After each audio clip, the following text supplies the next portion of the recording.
All right, welcome back, Bears fans and Bear Down. And I need to ask your forgiveness. Right after the salary cap news broke, I got slammed with the flu, so I am out of commission. There's not a lot I'm going to be doing until I get back to full health because this thing is just crazy.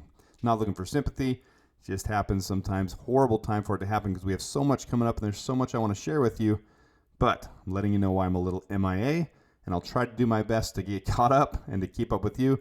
I have been on Twitter, and I'll tell you right now, Twitter is a madhouse. I'm reconsidering even being on Twitter because there's no fact or basis to it. Everyone's scrambling and screaming over nothing, and that's part of what I wanted to make this video for. I've been reporting from day one when I started this channel that I want to do things that align with what the Bears are doing, not my own wants and wishes. I do like Justin Fields because I've looked into him. But if I didn't like Justin Fields, I would still look into what Ryan Poles' behavior is doing and how he leads this team as a GM. He's not the same old Bears. He's not Ryan Pace, where he trades things down for right now success. He's told us from day one he wants to build a team brick by brick to be sustainable, and I believe him. So the big news coming out recently, within the last day, is Peter King announcing his retirement. Legendary sports writer. Very respected Peter King, who doesn't really ever report things for clickbait or to get attention. And this was just his opinion. And he did say that he doesn't know anything. He's not out there saying that he knows what's going to happen. But if you just do a quick search, you'll see everything that's happening with him and his retirement. And he gave one final, it's not even a prediction, it's just his thoughts. And he said, I suppose the Bears are going to trade the top pick. I know nothing, but that seems to be the way the wind is blowing. What I say, the Bears could keep Justin Fields and should, and trade the first pick down once or twice and build the kind of supporting cast a team needs to contend. Suppose GM Ryan Poles traded the top pick down one spot to Washington, which would take Caleb Williams, got the second pick, a second-round pick, and a 2025 first-round pick in return. Then suppose Poles traded the second pick to Atlanta at 8, and the Falcons picked up one of the other quarterbacks. In return, Chicago gets the 8th pick, Atlanta's second-round pick, and a first- and second-round picks next year. Imagine moving from 1 to 8 and ending up with this draft haul. You can see it there. Well, we've proposed the same thing on this channel several times. I think this is from a different video. You guys will probably recognize it. I think Peter King is being a little conservative, and I think the Bears can be a lot more aggressive than that. But if we end up with that, I'm not upset. But that falls in line with Ryan Poles' MO to build this team through quality draft capital. And what I think a lot of people are not realizing or forgetting is your prime draft value comes from those first 3 rounds. Your real playmakers that you can expect this team to have come from those first 3 rounds. It doesn't come from round 4, 5, 6, or 7. Sometimes there's positions that do, like your running backs and your linebackers, and sometimes a safety, or but your main primary ones come from first, second, and third rounds, especially with positions like wide receiver. That's where your true playmakers come from. So we've already proposed this, but I think the thing Peter King is realizing, and other proponents or reporters, or we'll call them analysts, what they're starting to realize is that Justin Fields has improved every single year.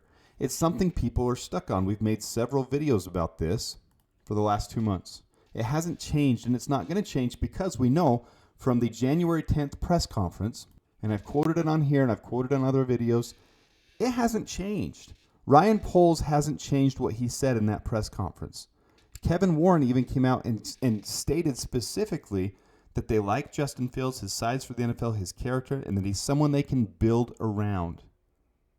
And then he said Ryan Poles and him are on the same page. He wouldn't have come out and done that interview with WGN unless they were on the same page. Now, no, they haven't come out and give the public endorsement that we are sticking with Justin Fields because that's not their job right now. Their job right now is to try to analyze, make the best selections they can to trade back, get the draft haul they can, and that's what they're working on. They're working on that with Washington, with Atlanta, with the Giants, with even the Raiders. I mean, any team could be possible as long as the value is right. To him, this roster is built on really solid ground, and that is Justin Fields. We've talked about it before where it's been quoted in Hallis Hall that people talk about Justin Fields is the culture of the Bears. And we've talked about how Caleb Williams, maybe those it happens every year. Things get reported and things get rumored. And maybe Caleb Williams had a reason for going over and getting in the stands with his mom instead of being with his teammates and being a leader of his team or whatever. There might be 15 different reasons for different things, but what we do know is Justin Fields does command a very strong presence in this locker room, that the team all love him, that ownership and the GM and the coaches all love him, and not just because he's flashy every once in a while, but because he's a true leader who's improving every single game. I'm not here to profess to you that Justin Fields is perfect or that I think he's the best quarterback that's ever played in the National Football League. If we could trade Justin Fields for Pat Mahomes 1-to-1, I would do it in a heartbeat. I'm not delusional, guys.